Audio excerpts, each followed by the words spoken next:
Hello friends, तो कैसे हैं आप लोग। Welcome to our channel smartness TV.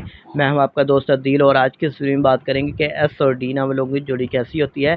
तो गाइस, जिनका नाम एस से शुरू होता है, ये लोग बहुत ही क्रिएटिव और आज़ाद ख्याल के होते हैं और ये लोग ही ओपन माइंडेड के होते हैं और ये हर काम को करने की इनके अंदर हिम्मत होती है, जज्बा होता है। तो प्यार के मामले में तो काफ़ी अच्छे माने जाते हैं और प्यार की फीलिंग की कदर करते हैं और कभी भी किसी दूसरे शख्स का दिल नहीं तोड़ते। इसी तरह इनके इस तरह लोग बहुत ही अच्छे और उम्दा ख्याल के होते हैं।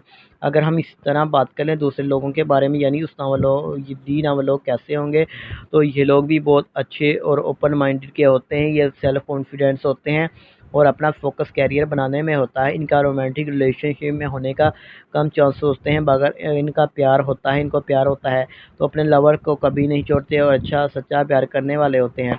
अब बात कर ली जाए कि इस नावलों की जोड़ी कैसी रहेगी, तो ये गाइस एस और टी नावलों की जोड़ी बहुत ही उम्दा और अच्छी होती है। ये दोनों ही एक दूसरे से बहुत ज़्यादा प्यार करने वाले होते हैं और एक दूसरे की फीलिंग की कदर करते हैं और ये दोनों ही इमोशनल टाइप के होते हैं और इन्हें दौलत और शोहरत हासिल करने का भी शौक़ होता है।